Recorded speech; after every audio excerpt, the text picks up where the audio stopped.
আসসালামু আলাইকুম। আপনারা শুনছেন সর্বশেষ আন্তর্জাতিক সংবাদ। শুরুতে শিরোনাম পরে বিস্তারিত। ইরানের ক্ষেপণাস্ত্র ব্যবস্থায় হামলার প্রস্তুতি নিচ্ছে ইসরায়েল, যুক্তরাষ্ট্রের সবুজ সংকেতের অপেক্ষা। রমজানের প্রথম দিন গাজায় ইসরায়েলি হামলায় ফিলিস্তিনি যুবক নিহত। যুক্তরাষ্ট্র ইরানে নতুন করে হামলা চালালে কি হবে, জানালো রাশিয়া। ইরানের সঙ্গে উত্তেজনার মধ্যে সিরিয়া ছাড়ছে মার্কিন সেনারা। সর্বশেষ থাকছে প্রধানমন্ত্রীর সঙ্গে ৩ বাহিনী প্রধানের সাক্ষাৎ। এতক্ষণ শুনছেন সংবাদ শিরোনাম, এখন বিস্তারিত। তার আগে অনুরোধ থাকবে ভিডিওতে লাইক দিন এবং ভিডিও সম্পর্কে আপনার গুরুত্বপূর্ণ মতামত কমেন্ট করে জানিয়ে দিন। ইরানের ক্ষেপণাস্ত্র ব্যবস্থায় হামলার প্রস্তুতি নিচ্ছে ইসরায়েল, যুক্তরাষ্ট্রের সবুজ সংকেতের অপেক্ষা। ইরানের ব্যালিস্টিক ক্ষেপণাস্ত্র ব্যবস্থায় হামলার প্রস্তুতি নিচ্ছে ইসরায়েল। এর জন্য এখন শুধু অপেক্ষা যুক্তরাষ্ট্রের কাছ থেকে সম্ভাব্য সবুজ সংকেতের। স্থানীয় সময় বুধবার ৮ ফেব্রুয়ারি রাতে ইসরায়েলের সরকারি সম্প্রচার মাধ্যম কানের বরাত দিয়ে এই তথ্য জানিয়েছে তুর্কি বার্তা সংস্থা আনাদোলু এজেন্সি। প্রতিবেদনে বলা হয়েছে, মার্কিন প্রেসিডেন্ট ডোনাল্ড ট্রাম্প ইরানে সামরিক হামলার নির্দেশ দেবেন কিনা তা নিয়ে ব্যাপক আলোচনার মধ্যেই তেহরানের ব্যালিস্টিক ক্ষেপণাস্ত্র ব্যবস্থায় ইসরায়েলের হামলার বিষয়টি সামনে এলো। ইসরায়েলি দৈনিক হায়ারেটস জানিয়েছে, গত ২৪ ঘণ্টায় ইসরায়েলি নিরাপত্তা বাহিনীর মূল্যায়নে দেখা গেছে ওয়াশিংটন ও তেহরানের মধ্যে জেনেভায় সাম্প্রতিক আলোচনার পর ইরানে মার্কিন হামলার আশঙ্কা আগের চেয়ে বেড়ে গেছে। শনিবারের মধ্যেই ইরানে হামলার প্রস্তুতি, উচ্চ পর্যায়ের বৈঠক ট্রাম্পের। নিরাপত্তা প্রতিষ্ঠানের মূল্যায়নে দেখা গেছে জেনেভায় তেহরান ও ওয়াশিংটনের দ্বিতীয় দফায় আলোচনার পর ইরানের প্রকাশ্য বিবৃতির বিপরীতে এখনও উল্লেখযোগ্য বড় ধরনের মতপার্থক্য রয়ে গেছে, যা আমেরিকা মানবে না বলেই মনে করা হচ্ছে। বিশেষ করে ইরানের নিজস্ব ভূখণ্ডে ইউরেনিয়াম সমৃদ্ধকরণ বন্ধ করার দাবি। এদিকে ইরানে সম্ভাব্য সামরিক হামলার সময়সূচি নিয়ে বৈঠক করেছেন যুক্তরাষ্ট্রের প্রেসিডেন্ট ডোনাল্ড ট্রাম্প। চলতি সপ্তাহান্তেই অর্থাৎ শনিবারের মধ্যেই ইরানে হামলা চালানোর জন্য সামরিক বাহিনী প্রস্তুত বলে শীর্ষ জাতীয় নিরাপত্তা কর্মকর্তারা রিপাবলিকান প্রেসিডেন্টকে জানিয়েছেন। যুক্তরাষ্ট্রের সঙ্গে আলোচনার পরই রাশিয়ার সাথে সামরিক মহড়ায় ইরান। বিষয়টি সম্পর্কে অবগত একাধিক সূত্রের বরাত দিয়ে বৃহস্পতিবার ১৯ ফেব্রুয়ারি সিবিএস নিউজের প্রতিবেদনে এ খবর জানানো হয়। তবে হামলার বিষয়ে ট্রাম্প এখনও চূড়ান্ত সিদ্ধান্ত নেননি বলে নাম প্রকাশ না করার শর্তে সংশ্লিষ্ট কর্মকর্তারা জানিয়েছেন। সূত্রগুলো বলছে, এ বিষয়ে আলোচনা এখনও চলমান এবং পরিস্থিতি দ্রুত পরিবর্তন হচ্ছে। হামলা হলে আঞ্চলিক উত্তেজনা বৃদ্ধি, রাজনৈতিক ও সামরিক প্রতিক্রিয়া, এসব ঝুঁকি বিবেচনায় নিয়ে হোয়াইট হাউস সিদ্ধান্ত পর্যালোচনা করছে।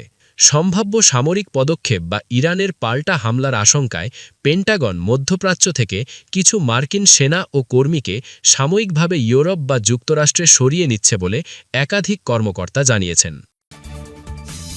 রমজানের প্রথম দিন গাজায় ইসরায়েলি হামলায় ফিলিস্তিনি যুবক নিহত। পবিত্র রমজানের প্রথম দিন গাজার দক্ষিণাঞ্চলীয় শহর খান ইউনিসে ইসরায়েলি বাহিনীর গুলিতে এক ফিলিস্তিনি যুবক নিহত হয়েছেন বলে চিকিৎসকরা জানিয়েছেন। খবর আনাদোলু এজেন্সির। আজ বুধবার ১৮ ফেব্রুয়ারি খান ইউনিসের নাসের হাসপাতাল এক সংক্ষিপ্ত বিবৃতিতে জানায়, পূর্বাঞ্চলের বানি সুহেইলা মোড়ের কাছে ইসরায়েলি গুলিতে মুহান্নাদ আল-লাজ্জার নামে এক যুবক নিহত হন। প্রত্যক্ষদর্শীরা জানিয়েছে, ভোর থেকেই পূর্ব খান ইউনিস এলাকায় ইসরায়েলি সামরিক যান থেকে ভারী গুলিবর্ষণ করা হয়। একই সঙ্গে দক্ষিণ গাজার রাফার উত্তরে একটি এলাকায়ও গুলি চালানো হয়। এছাড়া মধ্য গাজার বুরেইজ শরণার্থী শিবিরের পূর্বাংশে গোলাবর্ষণের খবর পাওয়া গেছে। আল আকসা মসজিদের ইমামকে গ্রেফতার করেছে ইসরায়েলি পুলিশ। গাজা সিটি ও উত্তরাঞ্চলেও ইসরায়েলি যানবাহন থেকে পূর্ব বেইত লাহিয়ার দিকে গুলি ছোড়া হয়। দক্ষিণ পূর্ব গাজা সিটির জেইতুন এলাকার আল সিক্কা সড়কের আশপাশেও কামান থেকে গোলা নিক্ষেপ করা হয়েছে। এসব হামলায় তাৎক্ষণিকভাবে আর কোনো হতাহতের খবর পাওয়া যায়নি। গত ১০ অক্টোবর থেকে গাজায় একটি যুদ্ধবিরতি কার্যকর রয়েছে। তবে স্থানীয় স্বাস্থ্য মন্ত্রণালয়ের তথ্য অনুযায়ী যুদ্ধবিরতির পরও শতাধিক লঙ্ঘনের ঘটনা ঘটেছে। এসব ঘটনায় ৬০৩ জন ফিলিস্তিনি নিহত এবং ১৬১৮ জন আহত হয়েছেন বলে দাবি করা হয়েছে। 2023 সালের অক্টোবর থেকে শুরু হওয়া সংঘাতে এখন পর্যন্ত ৭২,০০০-এর বেশি মানুষ নিহত এবং ১,৭১,০০০-এর বেশি আহত হয়েছেন বলে গাজার স্বাস্থ্য কর্তৃপক্ষ জানিয়েছে। নিহতদের বেশিরভাগই নারী ও শিশু। যুক্তরাষ্ট্র ইরানে নতুন করে হামলা চালালে কি হবে জানালো রাশিয়া। ইরানে নতুন করে কোনো মার্কিন হামলা গুরুতর পরিণতি বয়ে আনতে পারে বলে সতর্ক করেছেন রাশিয়ার পররাষ্ট্রমন্ত্রী সের্গেই ল্যাভরভ। তেহরানকে শান্তিপূর্ণ পারমাণবিক কর্মসূচি অনুসরণ করার সুযোগ দেওয়ার জন্য ধৈর্য ধরে সমাধান খুঁজে বের করার আহ্বান জানিয়েছেন তিনি। স্থানীয় সময় বুধবার 18 ফেব্রুয়ারি সৌদি আরবের আল আরাবিয়া টেলিভিশনে প্রকাশিত এক সাক্ষাৎকারে এসব কথা বলেন তিনি। বার্তা সংস্থা রয়টার্সের প্রতিবেদনে বলা হয়, ইরানের পারমাণবিক কর্মসূচি নিয়ে ওয়াশিংটন ও তেহরানের মধ্যে ক্রমবর্ধমান নতুন সংকট এড়াতে সুইজারল্যান্ডের জেনেভায় দুই দেশের প্রতিনিধিদের মধ্যে পরোক্ষ আলোচনার একদিন পর ল্যাভরভের এ মন্তব্য সামনে এলো। সাক্ষাৎকারে ল্যাভরভ বলেন, এর পরিণতি ভালো না। আন্তর্জাতিক আণবিক শক্তি সংস্থার নিয়ন্ত্রণে থাকা ইরানের পারমাণবিক স্থাপনাগুলোতে এরই মধ্যে হামলা চালানো হয়েছে। ওই ঘটনা থেকে আমরা অনুমান করতে পারি এ ঘটনায় পারমাণবিক দুর্ঘটনার প্রকৃত ঝুঁকি ছিল। রাশিয়ার পররাষ্ট্র মন্ত্রণালয়ে প্রকাশিত সাক্ষাৎকারে তিনি বলেন, আমি সতর্কভাবে ওই অঞ্চলের আরব দেশগুলোর উপসাগরীয় দেশগুলোর প্রতিক্রিয়া পর্যবেক্ষণ করছিলাম। উত্তেজনা বেড়ে যাক তাদের কেউ চায় না। সবাই বুঝতে পারছে এটা আগুন নিয়ে খেলা। তিনি আরও বলেন, উত্তেজনা বাড়তে থাকলে গত কয়েক বছরে যে ইতিবাচক পদক্ষেপগুলো হয়েছে সেগুলো অকার্যকর হয়ে যেতে পারে, যার মধ্যে ইরানের সঙ্গে সৌদি আরব সহ নিকটবর্তী দেশগুলোর সম্পর্কের উন্নতিও অন্তর্ভুক্ত। বুধবার এক ঊর্ধ্বতন মার্কিন কর্মকর্তা রয়টার্সকে জানিয়েছেন, জেনেভায় আলোচনার পর যুক্তরাষ্ট্রের সঙ্গে অচলাবস্থা কিভাবে সমাধান করা যায় সে বিষয়ে ইরান একটি লিখিত প্রস্তাব দেবে বলে ধারণা করা হচ্ছে। এই কর্মকর্তা আরও জানান, বুধবার হোয়াইট হাউসে যুক্তরাষ্ট্রের জাতীয় নিরাপত্তা উপদেষ্টারা বৈঠক করেছেন। সেখানে জানানো হয়েছে, মধ্যপ্রাচ্যে মোতায়েনের জন্য নির্ধারিত সব মার্কিন সামরিক বাহিনী মার্চের মাঝামাঝি সময়ের মধ্যে তাদের নির্দিষ্ট স্থানে পৌঁছে যাবে। ইরানের সঙ্গে উত্তেজনার মধ্যে সিরিয়া ছাড়ছে মার্কিন সেনারা। আগামী কয়েক মাসের মধ্যে সিরিয়ায় থাকা অবশিষ্ট সেনাদের প্রত্যাহারের প্রস্তুতি নিচ্ছে যুক্তরাষ্ট্র।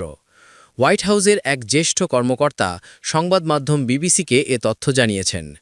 ওই কর্মকর্তা বলেছেন, সিরিয়ার ভেতরে সন্ত্রাসবিরোধী লড়াইয়ের নেতৃত্ব এখন দেশটির সরকারই দেবে এবং বৃহৎ পরিসরে মার্কিন সামরিক উপস্থিতির আর প্রয়োজন নেই। 2015 সাল থেকে মার্কিন সেনারা সিরিয়ায় অবস্থান করছে।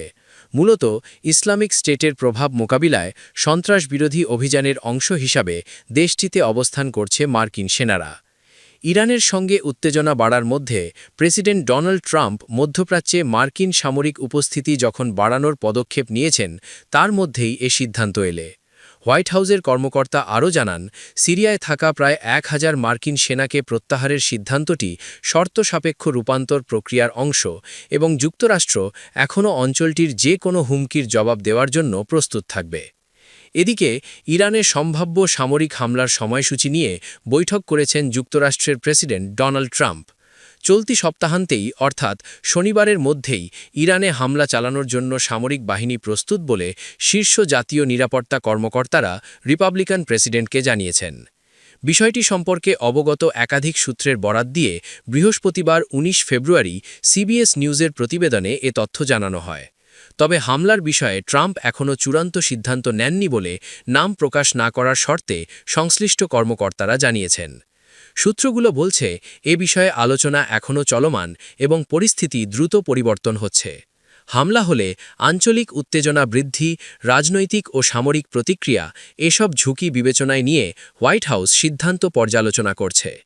সম্ভাব্য সামরিক পদক্ষেপ বা ইরানের পাল্টা হামলার আশঙ্কায় পেন্টাগন মধ্যপ্রাচ্য থেকে কিছু মার্কিন সেনা ও কর্মীকে সাময়িকভাবে ইউরোপ বা যুক্তরাষ্ট্রে সরিয়ে নিচ্ছে বলে একাধিক কর্মকর্তা জানিয়েছেন।